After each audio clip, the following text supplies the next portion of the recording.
Agora é hora do fechamento de mercado.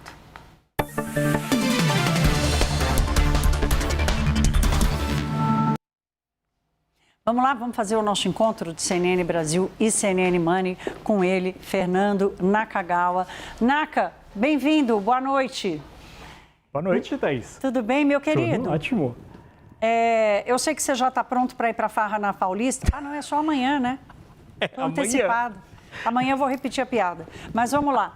Vamos terminar. Amanhã tem mercado financeiro, Naka? Não tem. Tem uma partezinha de negociação com câmbio, mas é uma coisa assim que nem dá para contar. É miúda. Para quem tem muito dinheiro assim que nem você, nem vale a pena acompanhar. Mas vamos lá. A gente perde o amigo, mas não perde a piada. É bullying ao vivo.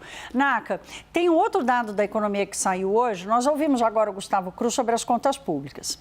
E quero te ouvir sobre o emprego, mercado de trabalho, a taxa de desemprego surpreendendo, a mais baixa da história. Dados também da criação de empregos formais, de renda, de tudo isso. Você vai contar essa história para a gente agora. Thaís, os números são positivos para quem está no mercado de trabalho, para quem está procurando emprego, mas geram preocupação para o Banco Central, que está preocupado com a inflação. Os números são bem positivos, na verdade, porque o desemprego nunca foi tão baixo como o atual aqui no Brasil. A gente separou alguns desses números. O desemprego está em 5,2%. Este gráfico, Thaís, mostra o desemprego desde o início da série histórica, lá em 2012. E olha que interessante, a gente parte de um patamar ali de 5, 6, 7, 9, vai subindo. A gente tem aqueles anos de recessão da economia brasileira, o desemprego vai para os 2 dígitos, fica lá bastante tempo e chega na pandemia perto de 15%.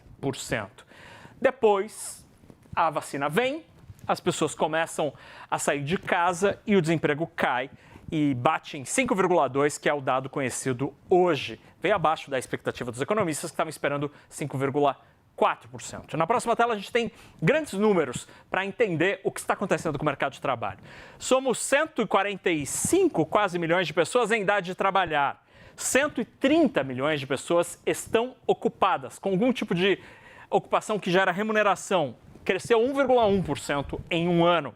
São 5.600.000 pessoas desocupadas, procurando emprego. Caiu quase 15% em um ano este número de pessoas desocupadas. E a força de trabalho tem 66 milhões de pessoas. Na próxima tela, a gente tem mais grandes números. 39, quase 35 milhões de pessoas, 40 milhões de pessoas com carteira assinada, recorde histórico. Temos também 13,6 milhões de pessoas sem carteira assinada, aqui uma queda de 3%, aqui uma alta de quase 3%. Há também 26 milhões de pessoas que trabalham por conta própria, um aumento de quase 3%. E aí, para terminar, na próxima tela, a gente tem a evolução da renda. É quantas pessoas ganham na média quem está trabalhando. Está em R$ 3.574. É uma curva, é uma linha, isso aqui é já descontada a inflação, Thaís, que cresce bastante depois da pandemia, especialmente depois de 2022-23. O valor atual, 3.574, mostra um aumento real de 4,5% em um ano, acima da inflação, portanto, isso que gera preocupação no Banco Central. Os dados são muito positivos, mas tem um indicador, Thaís, que gera preocupação. A gente também conheceu hoje o CAGED. E o CAGED de novembro até veio um pouquinho acima da expectativa dos economistas, mas é o pior novembro na geração de empregos com carteira assinada desde o ano de 2020. Ou seja, o mercado de trabalho está trazendo boas notícias, mas parece que está perdendo força. Duas coisas aqui importantes, né? Primeiro, esse aumento da renda não está sendo acompanhado pelo aumento da produtividade do trabalho, que é um indicador importantíssimo para entender a qualidade da evolução. Nós temos um indicador da qualidade, que é o emprego formal crescendo, ou seja, o trabalhador com mais segurança, com mais rede de proteção, né? Que é um movimento diferente de quando o Brasil saiu de outras crises em que a informalidade prevalecia. Então, esse é um elemento positivo de qualidade, mas há um elemento muito preocupante que é o salário crescendo acima da produtividade, porque isso gera custo. E no final das contas, o que gera custo para as empresas pode virar inflação. Então, essa é uma das preocupações. E uma outra, Naca, que eu quero dividir com você e com quem está conosco, o Gustavo Cruz, que a gente acabou de ouvir, fez um cálculo lá na RB mostrando que a correlação, ou seja, a forma como taxa de desemprego e inadimplência sempre andaram juntas no Brasil,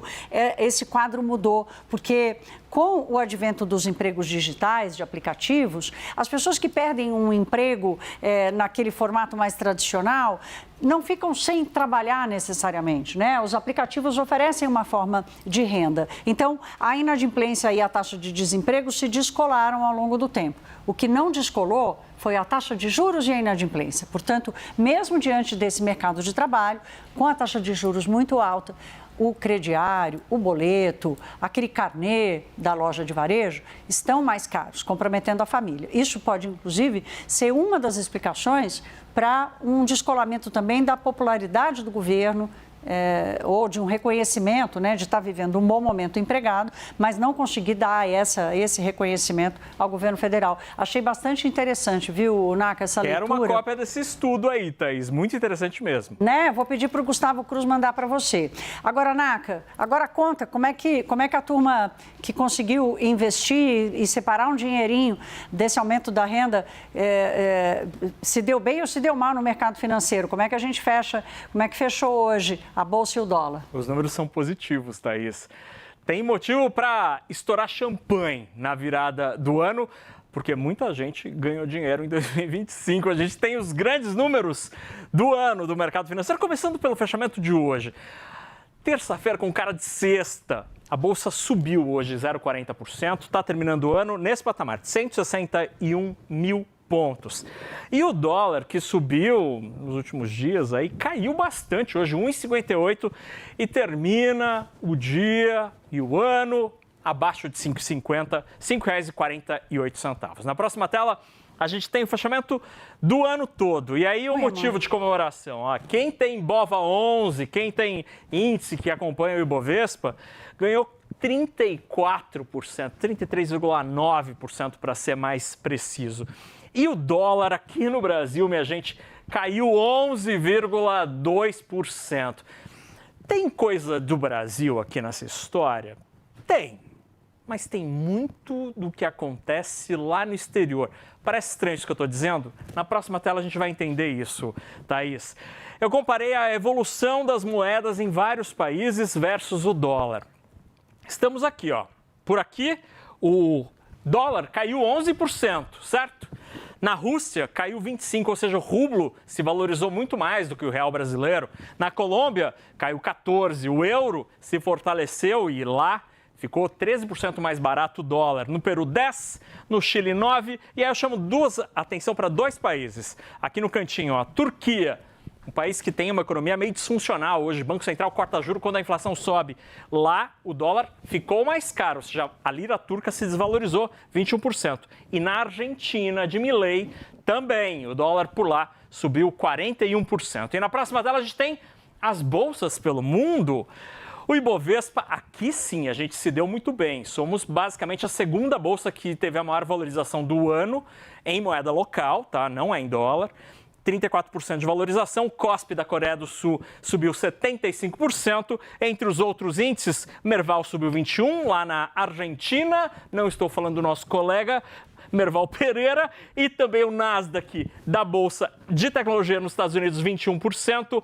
O SSE Composite na Bolsa de Pequim subiu 18% e o SP500 subiu 17%. Mesma coisa do Stoxx 600, o índice amplo da Bolsa das bolsas europeias da zona do euro. Ou seja, Thaís, tem motivo para comemorar quem conseguiu guardar a grana e botou na bolsa em 2025. A minha dica, a partir deste momento, é o seguinte: tenha como meta no ano que vem poupar uma parte do seu salário todo mês.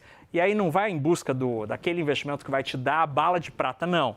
A consistência, a persistência é que vão fazer a diferença, e daqui a um ano a gente conversa, Thaís. Ah, excelente, Naka, e é muito bom. Olha, o Datafolha fez uma pesquisa e mostrou o seguinte, que as pessoas estão querendo investir no ano que vem. É a primeira pesquisa que o Datafolha faz, portanto, quer dizer, o que você quer fazer com o seu dinheiro ano que vem? Eu quero investir, né? A maioria respondeu isso, 29%, se não me engano. É a primeira vez, então nós não temos base de comparação. Agora, fica muito claro, quando a gente olha para os dados do próprio mercado, né, Naka? A quantidade de fintechs, plataformas, produtos financeiros, a quantidade de CPFs que foram para a Bolsa, gente que começou a querer aprender como investir o dinheiro, não ficar só na poupança, que mal paga a inflação e dá um jurinho ali muito baixo. E se você quiser saber o que acontece no Brasil, no mundo, na galáxia, você tem que ouvir o Fernando Nakagawa no CNN Money. Depois, você vem aqui um pouquinho no Hora H. Mas eu divido a atenção com o Fernando Nakagawa, que é quem sabe tudo. Meu querido, obrigada. Até amanhã. Até amanhã. Boa noite. Boa noite.